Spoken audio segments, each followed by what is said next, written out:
Zee 24 तास एक पाऊल पुढे।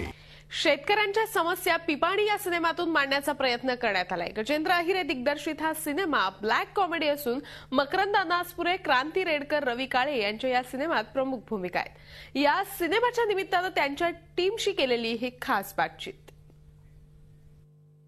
शेतकऱ्यांच्या प्रश्नांवर वेगळ्या ढंगानं भाष्य करणारा सिनेमा म्हणजे पिपाणी। पिपाणीची कास्ट आपल्या सोबत आहे, दिग्दर्शक आपल्या सोबत आहे, म्युझिक डायरेक्टर आहेत, तेव्हा आपण त्यांच्याशीच बोलूया। क्रांती, तुझ्यापासून सुरुवात करते। खूप वेगळ्या पद्धतीचा, खूप वेगळ्या विषयावरचा हा सिनेमा आहे, काय सांगशील? मला असं वाटतं की अशा विषयावर फिल्म बनवण्याची फार गरज होती। अनेक सिनेमे असे येऊन गेलेले आहेत, खूप चांगले सिनेमे येऊन गेले आहेत, पण तो सिनेमा फक्त बनतो, आपल्यासमोर त्यांची व्यथा मांडली जाते आणि नंतर आपण एक दोन दिवस फार फार तर लक्षात ठेवून ते विसरून जातो। आम्हाला एक अशी फिल्म बनवायची होती जी थोडीशी सटायर असेल, ज्या फिल्ममध्ये जे आपल्याला फिल्ममध्ये आपण खूप हसू, पण त्याच्यानंतर ॲटलिस्ट आपण त्या गोष्टीचा कंटिन्युअस विचार करत राहू काही दिवस, किंवा रादर आपण हसू आणि लगेच आपण विचार करायला लागू आणि you just become blank and you just thinking about it. तर अशा शॉकिंग एलिमेंटची ह्या विषयावर फिल्म करायची गरज होती आणि तो शॉकिंग एलिमेंट पिपाणीमध्ये आहे।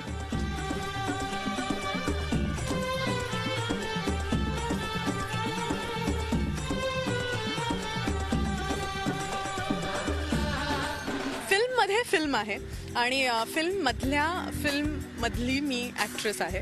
सो बेसिकली जेव्हा मी फिल्ममध्ये नसते तेव्हा मी क्रांती रेडकर आहे फिल्ममध्ये, जी थोडीशी एक्झॅजरेटेड आम्ही केलंय, थोडं लाऊड आहे, थोडा ह्युमर आहे त्याच्यात। आणि जेव्हा मी फिल्ममध्ये आहे तेव्हा मी एका शेतकऱ्याच्या बायकोची भूमिका केली आहे।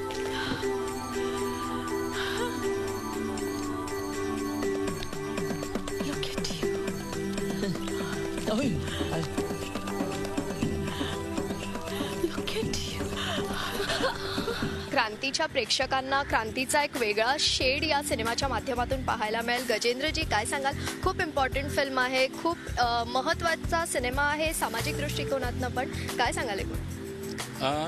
एकतर उपहास आहे सिनेमामध्ये, कॉमेडी असं नाही म्हणता येणार, पण हसू येतं स्वतःवरती सिनेमा बघताना।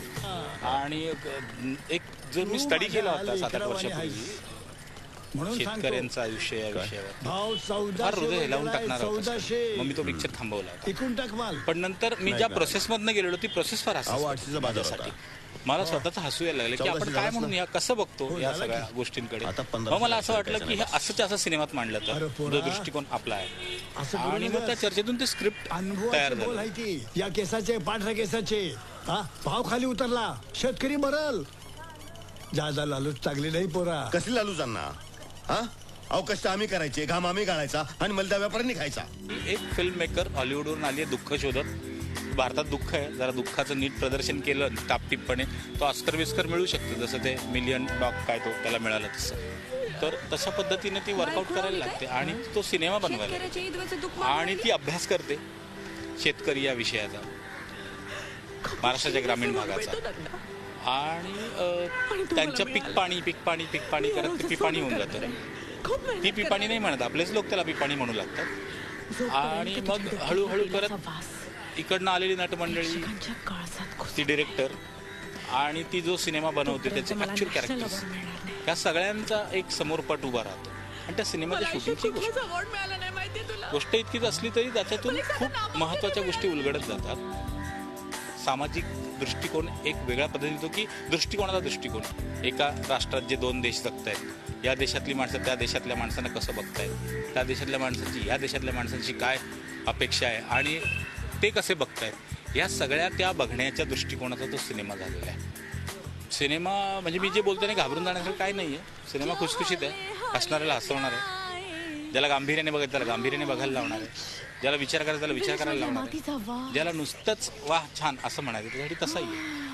सो प्रसाद खा किंवा शिरा खा, आम्ही वाढायचं काम केलं, असा एक सुंदर सिनेमाचा अनुभव द्यावा या दृष्टीने मेहनत केली सगळ्या माझ्या टीमने, आणि तो सिनेमा आता 12 ऑक्टोबरला लोकांच्या समोर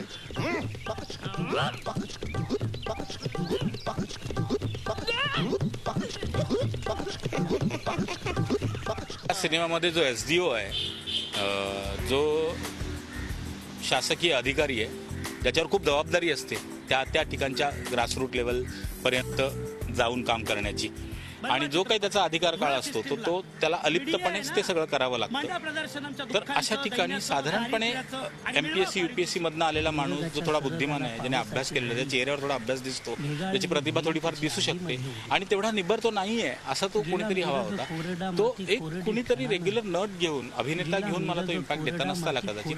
अभिनेत्याने खूप चांगलं काम केलं असतं, आपल्याकडे खूप चांगले अभिनेते आहेत, पण अपेक्षित परिणाम जो होता की जो चेहरा म्हणून फेमस नाहीये पण अभिनेता उत्तम आहे, आणि जो अभ्यासू आहे, आणि ज्याला ग्रामीण महाराष्ट्राची पार्श्वभूमी जवळनं माहिती आहे, ज्याला त्याची जाणीव आहे, त्या संवेदना आहेत, असा माणूस मला शोधायचा होता, आणि तो चंद्रकांत कुलकर्णी होता.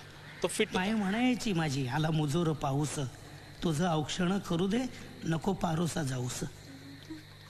हवेळीचं पड बापा माझं मरण भिजू दे, हवेळीचं पड बापा माझं मरण भिजू दे, नाही भरलं मन माझं सरण विजू दे, माझं सरण विजू. चंदूची माझी गेली 20-22-25 वर्ष मैत्री आहे. आम्ही एकमेकांना ओळखतो, त्याच्या कॅपॅसिटीज मला माहिती आहे, माझ्या कॅपॅसिटीज त्याला माहिती आहे. जेव्हा त्याला हे स्क्रिप्ट ऐकवलं तेव्हा जो अधिकारी असं म्हणतो की अरे मी पण विस्थापितच आहे, जेव्हा MPSCचा फॉर्म भरला आईने 2 एकर उरलेली जमीन विकली की रे, आणि नंतर बदल्या घेत इथपर्यंत आलो. मलाही एक वेगळ्या पद्धतीने महाराष्ट्र दिसतोच आहे, मलाही समाज दिसतोय, सामाजिक परिस्थिती दिसते की, असं म्हणणारा जाणीव असलेला माणूस मला हवा होता, जो चंदूच्या पर्सनॅलिटीमध्ये परफेक्ट बसलेला.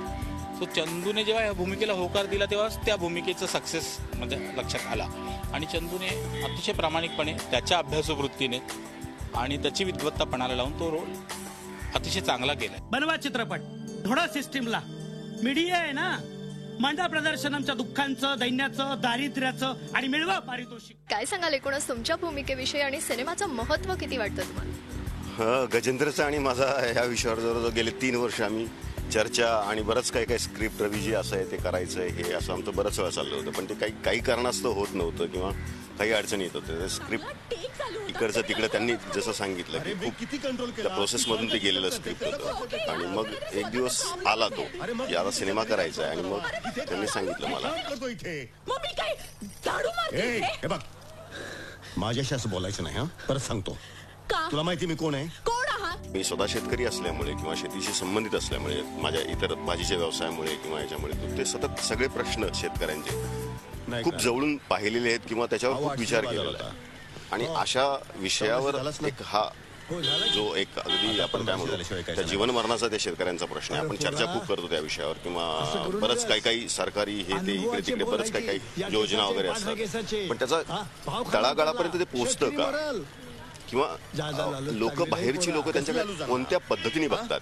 तर आता पुन्हा तो एक वेगळा पार्ट झाला, पण आता पुन्हा सिनेमा बनवताना जसं त्या सरांनी सांगितलं की त्यांनी त्या विषयाकडे ज्या वेगळ्या अँगलनी बघितलं, आणि काय याची गंमत आहे म्हणजे कशी किंवा किती द्वंद्व चालू असतं विचारांचं, कसं त्याच्यात नाहीच मी, पण कोणाचाच माल विकून देणार नाही मी तुम्हाला. अरे सिनेमाचा विषय जितका महत्वाचा आहे तितकंच महत्वाचं संगीत आहे, आणि संगीत दिग्दर्शक आपल्या सोबत आहेत. काय सांगाल, काय वेगळेपणा आहे गाण्यांमध्ये? कारण शेतकऱ्यांवर एकूणच विषय आहे तेव्हा नक्कीच गाणीही नक्कीच वेगळी असते. गाण्यांमध्ये वेगळेपणा म्हणजे की प्युअर फोक गाणी किंवा प्युअर फोकचा फॉर्म म्युझिकचा हा मेंटेन करायचा प्रयत्न केलेला आहे. म्हणजे सगळी जी वाद्य जी आत्ता यूज होत नाहीत, आणखी जी आपल्याला बघायला पण मिळत नाहीत, म्हणजे रावण हत्ता, कोका और हुडकं, रिदम इन्स्ट्रुमेंट्स, ढोल, गजाढोल, ताशे वगैरे हे जे यूज होत नाहीत ते आत्ता मीन्स या फिल्ममध्ये, या गाण्यांमध्ये, या बॅकग्राऊंडमध्ये मी यूज करायचा प्रयत्न केलेला आहे.